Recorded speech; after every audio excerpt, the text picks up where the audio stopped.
Este é o Gente da Gente, aquele programa que você já sabe, procura ser o mais diversificado possível, trazendo as pessoas para contarem histórias de suas vidas, histórias ligadas à sua existência e à nossa querida cidade de Divinópolis. Por aqui passaram e passam, né? Políticos, empresários, jogadores de futebol, enfim, gente de todas as camadas sociais. O importante é o conteúdo, principalmente com relação ao exemplo de vida. E hoje nós vamos trazer aqui um advogado do segmento do direito, é claro.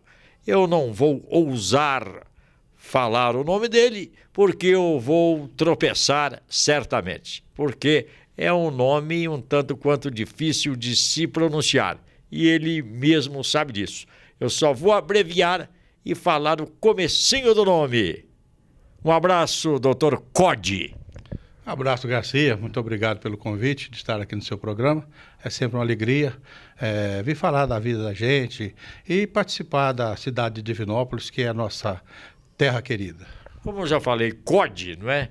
Explique o seu nome, a pronúncia certa, a origem, porque é o único que eu conheço. Na verdade, Garcia, meu nome é Code Volts Deus. São 12 letras, todas numa palavra só. Chagas Florentino. Repita. Code Volts Deus Chagas Florentino. A origem desse nome? A origem é latim, de origem latina, significa aquele que Deus quer. Um privilégio para você, né? Então, estamos fazendo força, né? Estamos fazendo força para poder cumprir a escrita, né? Aquele que Deus quer. Agora, quem escolheu? O seu pai, sua mãe ou foi alguma sugestão?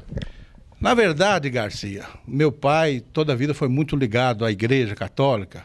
Só para você te dizer, meu pai foi sacristão do padre Cristiano, que posteriormente foi seu Dom Cristiano, primeiro bispo de Divinópolis. Meu pai era o sacristão dele. E em 1955, foi o ano que eu nasci, minha mãe estava grávida. E hoje a gente dificilmente vê, mas antigamente a gente via com muita frequência aquela folhinha que chamava Coração de Jesus. Era uma folhinha onde vinha uma estampa, geralmente de Jesus, e um bloco de folhinhas que a gente destacava todos os dias. No dia 19 de fevereiro, eu nasci em maio, minha mãe estava grávida, meu pai viu esse nome naquela folhinha e disse, a criança que vai nascer vai chamar esse nome, Code Volts Deus. E assim se fez. Você sabe as origens dele? De quem? Do meu pai? Do Code. Ah, sim. O Code Volts Deus foi um santo da Igreja Católica, foi um bispo que viveu em Cartago e ele foi 475 depois de Cristo, e hoje é um santo da Igreja Católica e muita gente não sabe disso. Como esse programa aqui também é cultura, Cartago é uma cidade na Grécia, né? Que foi destruída pelos romanos. Tem até aquela famosa frase, delenda Cartago. Sem dúvida, sem dúvida. O garoto aqui tá fininho? A famosa frase. O garoto tá fininho aqui. O garoto tá bem por dentro, viu? É isso mesmo, Garcia. E quando eu nasci, teve uma história até interessante. Antigamente, quando a criança nascia, o pai registrava, depois, logicamente, ia fazer o batizado. Naquele tempo, o cartório de registro de pessoas civis de Divinópolis, o tabelião era o Neif Matar. Meu pai foi lá e registrou o nome, sem maiores problemas, sem discussão nenhuma, normalmente. Quando meu pai avisou para o padre Cristiano, na época, que tinha nascido uma criança, que essa criança ia ser batizada, o padre Cristiano perguntou para meu pai, como que a criança vai chamar? Meu pai chama Antônio? Como que a criança vai chamar Antônio?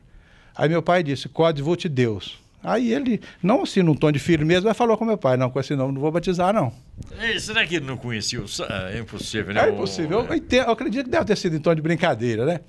Aí meu pai, não sei como que ele entendeu a resposta, meu pai disse, olha, padre, se o senhor não quiser batizar com esse nome, o senhor me dá então autorização, naquele tempo tinha essa burocracia, para me levar na outra igreja, porque não vai chamar Código de Deus, né? Já chama, já havia registrado, né? E naquele tempo, os batizados normalmente eram os padrinhos. pegavam a criança em casa e iam para a igreja e os pais, em regra, ficavam em casa aguardando. Meu pai fez questão de ir no meu batizado. Lá na hora do batizado, naquele tempo, ainda passava sal na boca, água na testa. E o meu pai disse que o padre Cristiano veio de lá, batizando as crianças, né? Sal na boca do Joaquim, do Pedro, do Francisco. Quando chegou perto de mim, o padre perguntou para o meu pai: e aí, Antônio, como que a criança vai chamar? Meu pai: Código de Deus. Então eu te batizo, Código de Deus. E assim se fez. Como esse programa aqui nós dissemos, e quem está acostumado a nos acompanhar sabe, é um programa de histórias, não é? Dom Cristiano depois, né? Nessa época ele era padre do batismo do CODE, depois foi sagrado bispo, não é? E dá nome a uma praça aqui, né? Isso também faz parte da história, né? Praça Dom Cristiano, né? Sem dúvida, a Praça Dom Cristiano, eu me lembro do meu tempo de adolescência, antes de chamar Praça Dom Cristiano, chamava Largo da Matriz. Detalhe importante aí, se você não sabe, já fica sabendo. É o Largo da Matriz. Eu me lembro que na minha adolescência a gente jogava bola lá no Largo da Matriz, onde hoje ali aqueles bares colocam mesas para nos finais de semana. Ali era um campo de futebol, campo de pelada. A gente ia jogar bola. Não, hoje Praça da Catedral. Hoje Praça da Catedral e Praça Dom Cristiano oficialmente, né? Então vamos começar a história do Dr. Code, que é advogado formado aqui em Divinópolis, o Dr. Code. Sim, eu formei na FADOM em 1999, mas já atuava em escritório de advocacia desde 97, mas formado mesmo em 1999. Vamos fazer aqui uma passagem pelo tempo. A sua infância, o grupo escolar, é assim que a gente chamava, nos anos 50 e tal, essa trajetória. Na verdade, eu sempre morei, enquanto solteiro, abaixo da catedral, naquela rua da Siderurgia Mineira, hoje coincidentemente chama Rua Antônio Florentino, que é meu pai, nós morávamos ali. Fui criado naquela região e fiz o meu primeiro ano de grupo escolar no Grupo Escolar Dona Antônia Valadares, que funcionava no museu. Foi o último ano que o Antônio Valadares funcionou no museu. Depois ele transferiu lá para 7 de setembro, onde até hoje. E como a gente morava ali perto, meu pai achou distante levar a gente estudar no 7 de setembro, na Avenida 7 de Setembro, e matriculou os filhos no Miguel Couto. Miguel Couto era perto da antiga rodoviária, perto do pronto-socorro, na esquina da Rio de Janeiro com a Getúlio Vargas, até o prédio foi demolido já há uns tempos atrás. Então até ali eu completei o meu grupo. Depois estudei no Colégio Estadual, lá no Porto Velho. Na época o Colégio Estadual era uma escola muito dura. Só para você ter uma ideia, para a gente ingressar no Colégio Estadual, tinha de fazer um exame de seleção. Você fazia uma prova para ser matricular no Colégio Estadual. Eu estudei no Colégio Estadual até a 4ª série, que chamava 4ª série. De lá eu fui fazer esse curso científico. E aí estudei no Roberto Carneiro, estudei no Frei Orlando. E também, antes de concluir o 2º grau, eu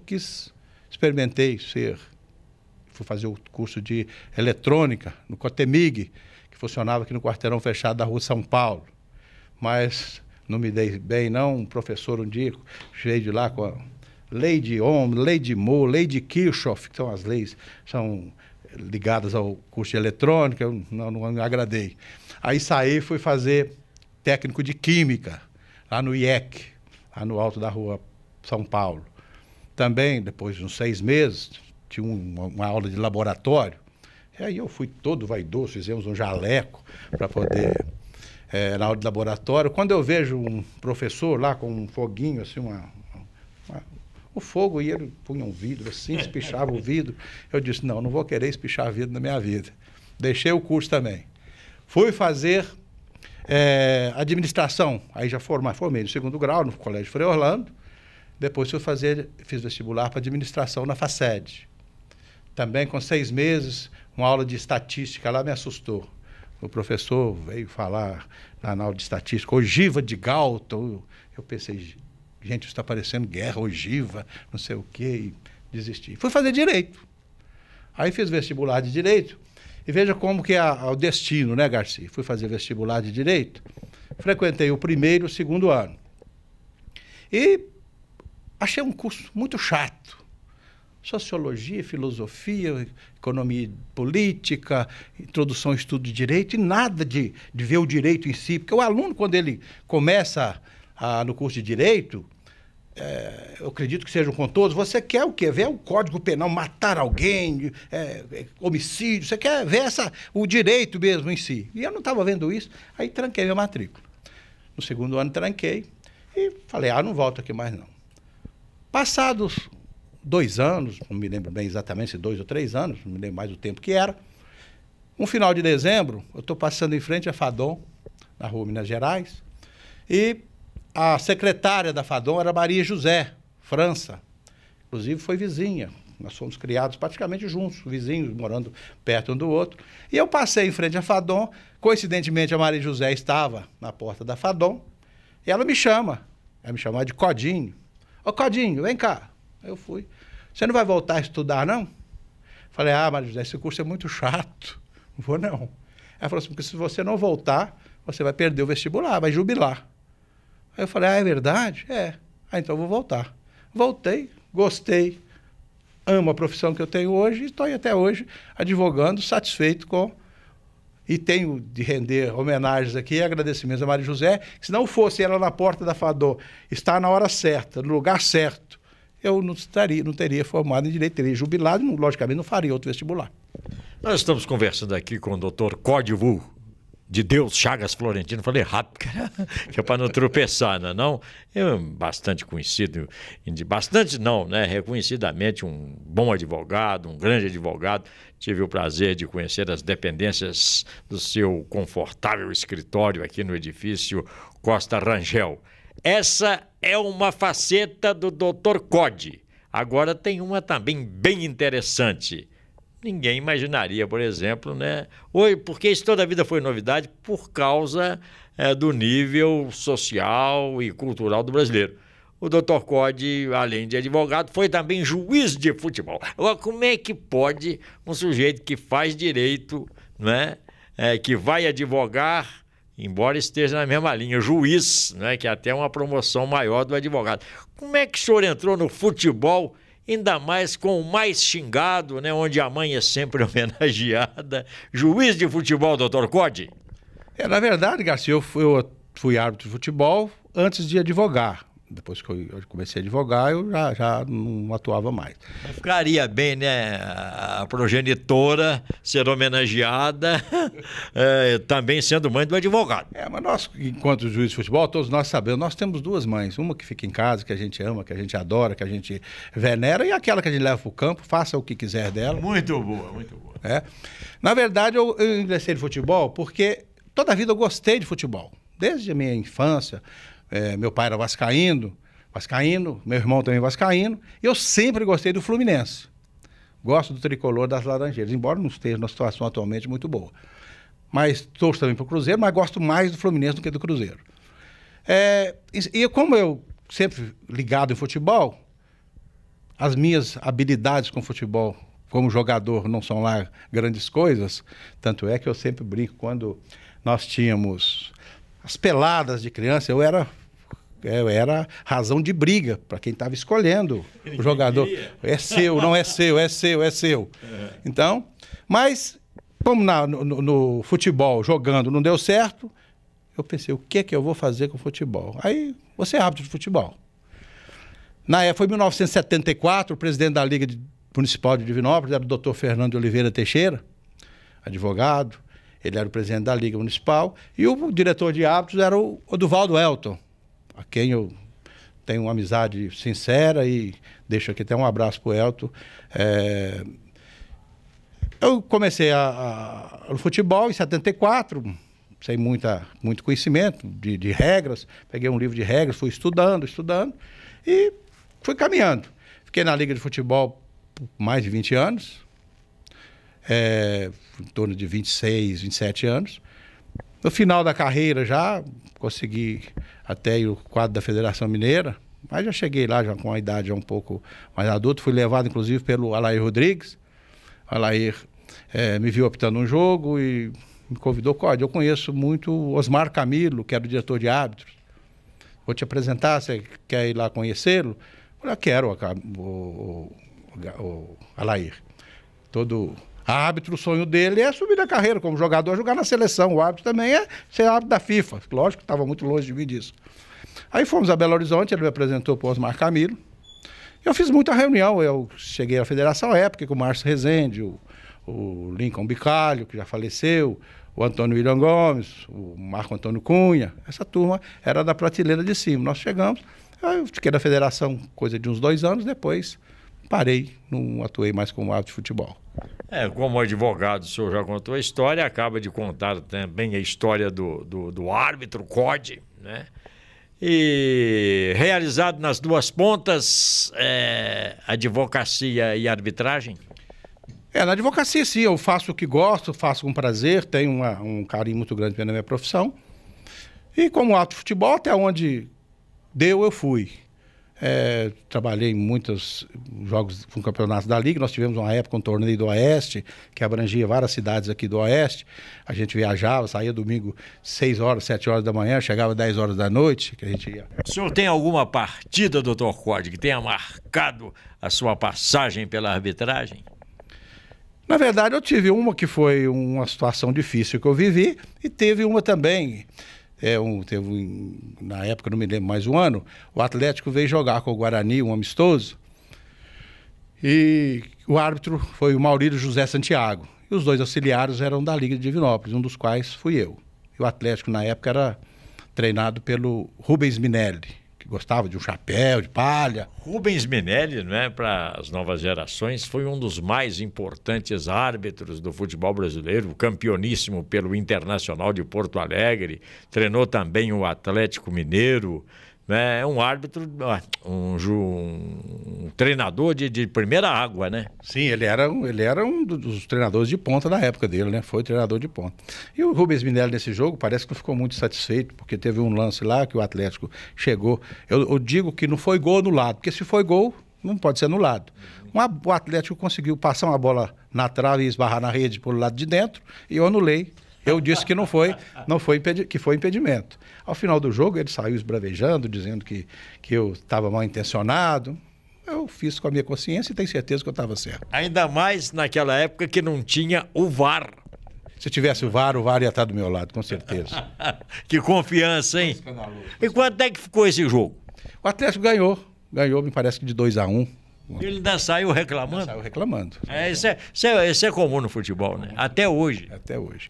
E outra situação também que eu vivi, essa já foi a situação de aperto, que você me perguntou antes, foi em Abaeté. Esse torneio do Oeste, estava jogando Atlético de Abaeté e Juventus de Nova Serrana. E era uma fase já do campeonato em que os clubes já estavam funilando quem ficava e quem saía. O Atlético de Abaeté precisava ganhar para se manter no campeonato, vivo no campeonato. Estava ganhando de 1-0. 43, 42, depois dos 40 minutos do segundo tempo, o time de Nova Serrana... Desculpa, eu falei errado. O Juventus é que estava ganhando de 1-0. Uhum. Aí, o Atlético faz um gol, faz 1-0, empata, e o Atlético vai e faz o segundo gol. Quando o Atlético faz o segundo gol, o Juventus é que fez o segundo gol. Quando o Juventus fez o segundo gol, ia ganhar e desclassificar o Atlético, eu valido o gol, corro para o centro, olho, o auxiliar era o Gentil José de Oliveira, até já falecido, era um baixinho que tinha de 19. Eu olho para o Gentil, ele está com a bandeira lá para cima me chamando. Falei, o que foi? Não foi nada, eu vi, ele correu para o centro, ele estava dando gol. Quando eu chego perto do Gentil, ele fala comigo, olha, o capitão, não me lembro mais o nome, está reclamando, falou o nome do capitão, está reclamando que o gol foi impedido e está me ofendendo. Eu peguei o cartão amarelo, chamei o capitão, falei, você está divertido. Ele olhou para mim, bem no meu olho, e falou assim, é bom você dar amarelo mesmo, se você der vermelho, a coisa vai ficar preta. Aí eu só guardei o amarelo, troquei pelo vermelho e deixei ele embora. E naquele tempo a gente apitava o futebol, os árbitros usavam um cordão no apito, não sei se você lembra disso. Eu enrolei o apito assim, pus aqui e falei, se ele entrar em mim, eu vou ter que me defender, né? Aí ele xingou, saiu. Fomos terminar o jogo. mais uns 2, 3 minutos de bola rolando, eu acabo o jogo. Quando eu acabo o jogo, eu vou saindo. Naquele tempo a gente assinava a súmula na mesa do representante. Quando eu vou assinar a súmula, vem massagista, presidente, reserva, todo mundo do meu lado. E lá nós tínhamos só um soldado e um cabo. Aí eu chamei, eu sou cabo, que a segurança me sai daqui. E o pessoal tá xingando, eu tô lá assinando a súmula, falei assim, xingar pode xingar, não me põe da mão, pode xingar. Xingaram bastante, acabou e tal, nós trocávamos de roupa no hotel, a gente equipava no hotel. O policial me acompanhou até no hotel, falei, tudo bem, dispensamos ele, fomos jantar. Aí à noite nós estamos lá na praça, lá de Abaeté, na churrascaria, lá jantando, quando eu olho, entra o capitão. E eu pensei, agora não tem polícia, mas eu tô aqui com uma garfo, uma faca na mão, não vou apanhar. Aí chegou, cumprimentou, boa noite. Eu falei, boa noite, posso sentar? Eu falei, tenha bondade. Aí ele, eu tô morrendo de vergonha de você. O que é que foi? Não, porque eu não poderia ter feito aquilo. Eu fiz aquilo porque quando você me deu o cartão amarelo era o terceiro. Aí eu forcei o vermelho porque eu posso ter um efeito suspensivo. E vem com as histórias lá. Eu falei, então eu entrei na sua, né? E ficou por isso mesmo e foi o aperto que eu passei mais marcante. Ah, muito bem. As histórias do futebol, né, são sempre marcantes. Quem está assistindo o programa gosta muito, né, de ouvir histórias, principalmente de quem está diretamente envolvido com o futebol. Agora, saindo um pouquinho do futebol, no campo do direito, da advocacia, o senhor teve algum momento especial também, doutor Codi? A advocacia, cada processo que você atua, Garcia, é uma história diferente. E é lógico, é a obrigação do advogado envidar todos os esforços para que o seu constituinte, né, que o seu cliente tenha sucesso naquela ação. Então, isso a cada processo que você consegue buscar e atender o direito do seu cliente é um momento importante. Não tive nenhum momento assim de destaque que pudesse ser marcante além dos demais, não. Atuo. Para mim, todo procedimento é importante. A base da sociedade, a família. Eu sou casado com a dona Hélida de Lourdes Delfino, até aqui eu mando um abraço para ela, é meu posto seguro.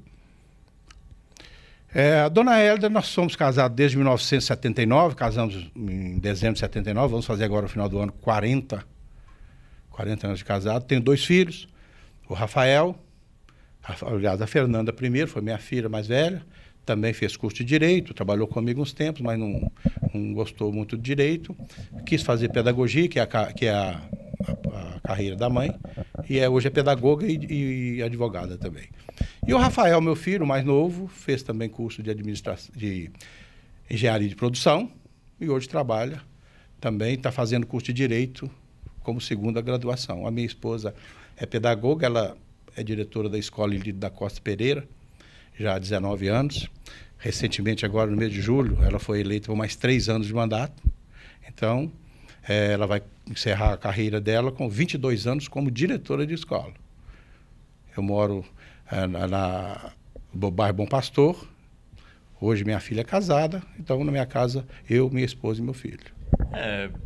Essa pergunta até é assim um tanto quanto difícil, porque eu tenho um ditado que diz o seguinte: quem fala que já está realizado botou ponto final, quer dizer, vamos parar por aqui. Isso não acontece com o senhor, não, né? Ainda tem outras metas, ainda tem outros objetivos, ainda tem mais um passo ou dois para proferir essa frase, eu me sinto realizado.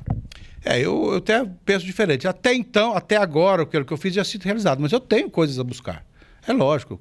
Eu penso que quando você fica estagnado, não tem mais nada a buscar, perde um pouco o sentido da vida, né? Então eu sempre busco, eu quero até meus últimos dias estar sempre buscando alguma coisa, com objetivos, com projetos, embora uma hora vai contra a vontade de qualquer um, isso é encerrado, né? Ter o apito final, né? Mas até lá... Apito final, gostei do apito, sem prorrogação, né? Eu chamo acréscimos. Acréscimo não é agora e pronto e acabou. Vou até fazer aqui uma frase que já foi dita na televisão milhares de vezes e marcou, né? Alguma coisa que eu não perguntei que o senhor gostaria de acrescentar? Na verdade, Garcia, a minha trajetória profissional, Eu comecei toda a vida trabalhei, desde criança. Eu já teve uma época que eu engraxava sapatos em frente ao Cine Popular, na Avenida 1º de Junho. Nós éramos uma turma, carregava uma cadeira com uma caixa de engraxate e ia engraxar sapato na Avenida 1º de Junho. Hoje, dificilmente, você vê engraxate, porque... Não tem mais. Não tem mais. Eu engraxei sapato, vendi laranja, né? Vendi picolé no campo, vendi pirulito no circo. Aquelas coisas de moleque mesmo, né? Sem dúvida, Hoje engraxa sapato, mas o pessoal usa sapato, tênis, e sapato, você não vê... Tanto é que nós tivemos recentemente o que fez história da cidade, o Darcy Engraxate. A gente passava lá, ficava quase o dia todo lá, matando moscas, né? Porque não tinha mais isso. Na minha infância, então, engraxei sapato, já trabalhei em oficina de lanternagem, já trabalhei em tinturaria, hoje chamamos de lavanderia, antigamente era o tintureiro, né? Eu ia pegar roupa nas casas das clientes do tintureiro para lavar, e já trabalhei de cobrador. Antigamente, adolescente de 15, 16 anos poderia ser cobrador, andava com dinheiro, na rua não tinha problema. Hoje isso é impossível. Depois de cobrador, eu fui viajante, trabalhei no comércio também, com 14 anos e meio, Garcia. Eu já tinha carteira assinada. Hoje não pode trabalhar, não. Eu sou advogado, você sabe disso, né? Hoje é proibido. Eu tinha 14 anos e meio, tinha a carteira de trabalho melhor, uma carteira, tipo dessa carteira de trabalho atual, só que verde. E existia também naquele tempo o salário mínimo do menor. Era meio salário mínimo. Então, com 14 anos e meio já trabalhava. Depois fui trabalhar no comércio, trabalhei em umas lojas, nos armarinhos atacados. Trabalhei no Bradesco, pouco tempo. E do Bradesco tive um convite para trabalhar na indústria farmacêutica. E fui representante propagandista de laboratório farmacêutico durante 17 anos. E, na sequência, que eu fui advogar. Aí, doutor Code... Vulto Deus Chagas Florentino. E sua história. O Gente da Gente teve a produção do nosso glorioso Lincoln Clovis. Vamos ficando por aqui. Até a próxima. E o doutor Code é gente da gente.